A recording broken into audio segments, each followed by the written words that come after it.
Nada justifica que num país como o nosso, com enormes distâncias a percorrer, tenhamos optado pela alternativa mais cara de transporte. A escolha do modal rodoviário, reforçada pela pertinaz insistência na manutenção desse equívoco, compromete seriamente nossa economia, sabotando a competitividade de nossos produtos e conduzindo o nosso país a uma sangria insana de recursos financeiros sempre ineficientes e insuficientes também, o que faz, de uma vez por todas, a pior das opções. Não sei se é por uma questão que estimula a corrupção e não raras vezes coloca grandes projetos a serviço de interesses nada republicanos, em meio a grandes teias de infindável manipulação política. Para desatar os nós de nossa logística e superar gargalos estruturais centenários, o transporte ferroviário e o transporte fluvial vêm sendo lembrados com certa frequência. Estudos são desenvolvidos, autoridades são sensibilizadas, mas, lamentavelmente, entra ano, sai ano, as oportunidades passam e as soluções não se concretizam.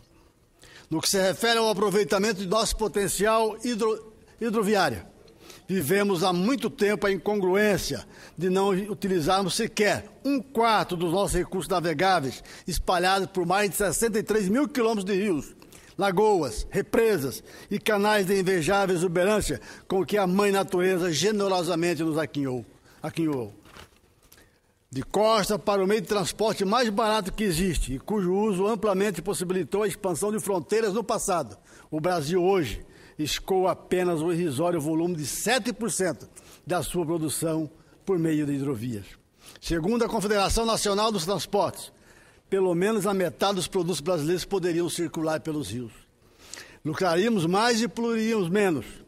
Aliviaríamos e recuperaríamos nossas estradas esburacadas, livrando-as de milhares de caminhões. Economizaríamos anualmente, conforme criteriosos cálculos, visto por reconhecidos especialistas, nada menos do que 4 bilhões de reais para a nossa economia. Matéria jornalística levada ao ar neste último domingo pela revista eletrônica Fantástico explora com muita propriedade esta deficiência crônica que assola o território nacional e o nosso progresso também. A reportagem viajou 5.700 quilômetros de rios para mostrar o que faz o transporte fluvial brasileiro encalhar. Tomando como exemplo o meu estado, o estado de Mato Grosso, onde ficam algumas das maiores e mais produtivas lavouras de soja e de milho do planeta, que produzem cerca de 50 milhões de toneladas de grãos por ano. A referida matéria enfatiza que esta riqueza sai de lá em 1,7 milhões de viagens de caminhão por ano, carga que significa, em média, 4.700 carretas por dia. Estas carretas percorrem pela BR-163, mais de 2.000 quilômetros até os portos do sudeste do Brasil e do sul do Brasil, para que seja viabilizado o embarque de nossas mercadorias para o consumo na Europa, nos Estados Unidos e na Ásia. Nesse penoso processo, deixamos de aproveitar o rio Telespires, que perpassa as lavouras daquela região. Caso aproveitássemos, nossos produtos chegariam rapidamente ao porto de Santarém e lá seguiriam para o Oceano Atlântico com uma redução superior a 4.000 quilômetros até os mercados externos. Conforme bem explicita o Fantástico, aspas, uma saca de milho da região vale em média R$ 9,00. Para transportar essa mesma carga até o Porto de Santos, pela rodovia, o custo do frete chega a R$ 18,00. O dobro do valor do nosso produto da fazenda. Se a hidrovia Telespires fosse navegável, o frete cairia para menos de R$ 1,00 a saca. Segundo a Associação dos Produtores da região, só com combustível, o Brasil economizaria 2 bilhões por ano, senhor presidente.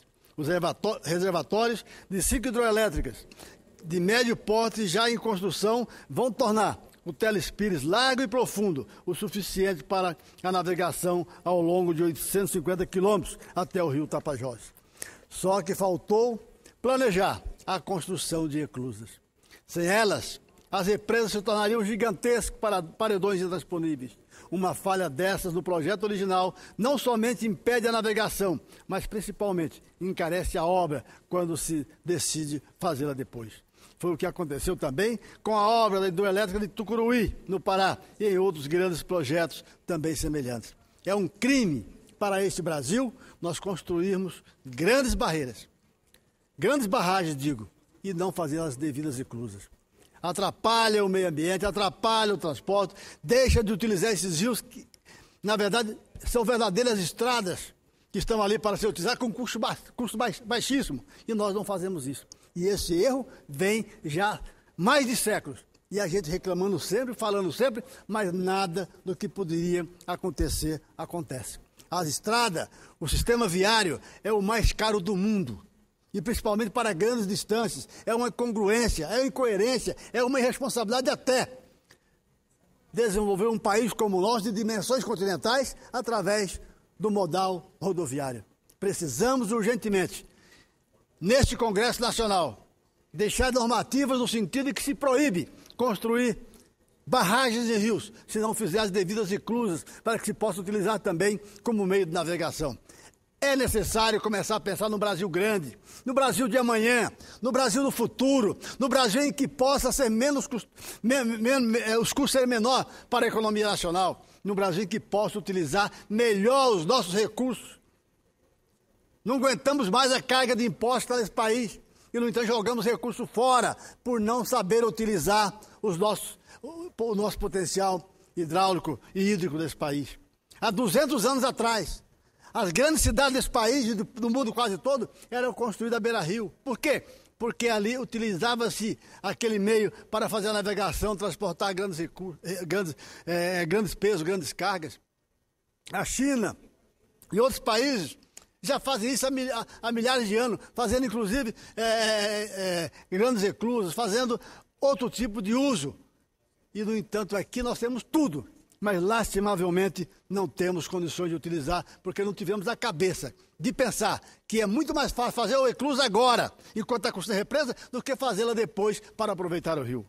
A Comissão de Serviços de Infraestrutura desta casa vem se debruçando há algum tempo sobre esse tema, o tema das reclusas e da importância da navegabilidade dos rios em geral.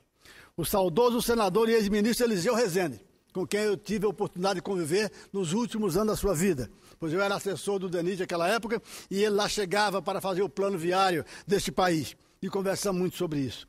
Esse homem especialista que era no assunto dedicou dezenas e dezenas de reuniões para que se pudesse, através de colegiado, exaurir essa questão, discutindo-a até os pormenores, a fim de que pudesse alguma coisa ser implantada. Mas, lastimavelmente, nada aconteceu.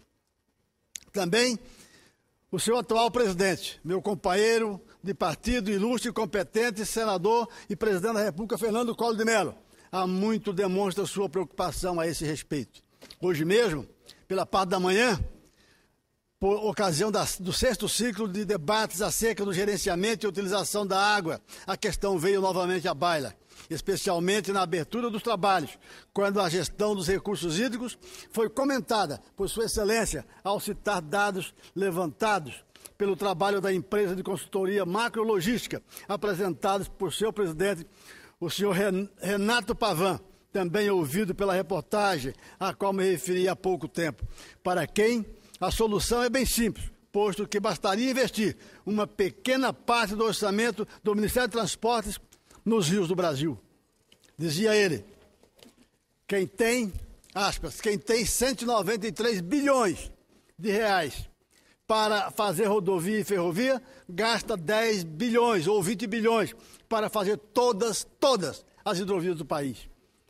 É um número muito barato para fazer hidrovia. Não se tem uma decisão política a fazer hidrovia. O problema é esse, falta decisão política para se fazer as hidrovias. A esse respeito, o ministro César Borges afirma que um plano estratégico de hidrovias para levar de 25 milhões de toneladas para 120 milhões em um prazo de 12 anos está a caminho e está sendo estudado pelo seu ministério. Entendemos que já passou da hora de se conferir absoluta prioridade à substituição do modal rodoviário como principal meio de fluir nossa produção.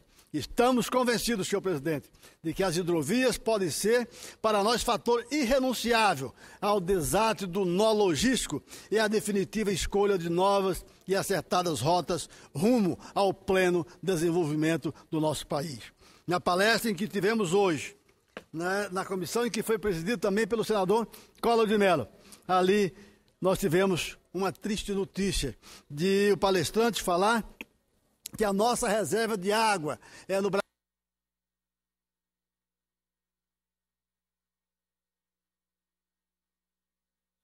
Reservas para 43 dias para suprir esse país, enquanto os Estados Unidos têm reserva de água para mais de 1000 dias. E nós temos sofrido ao longo da história esse país, com migrações de todo tipo, por falta de água.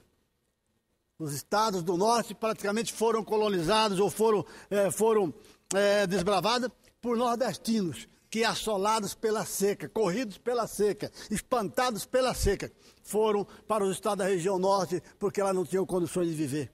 São Paulo, seu progresso foi feito no suor e no sangue dos nordestinos também. E eu falo com tranquilidade porque a minha família toda é nordestina.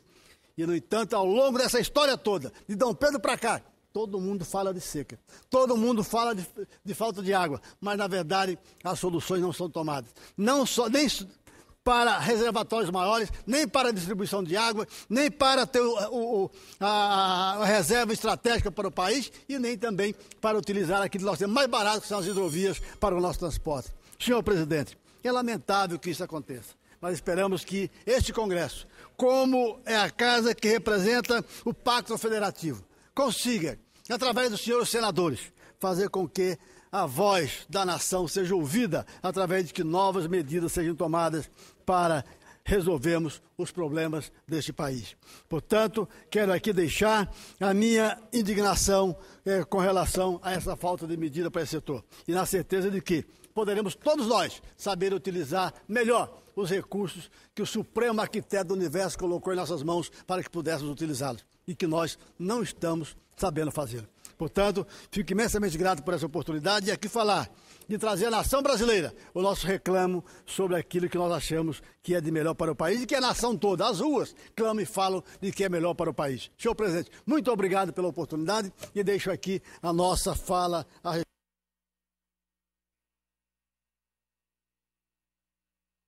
culturais, principalmente as hidrovias. Muito obrigado.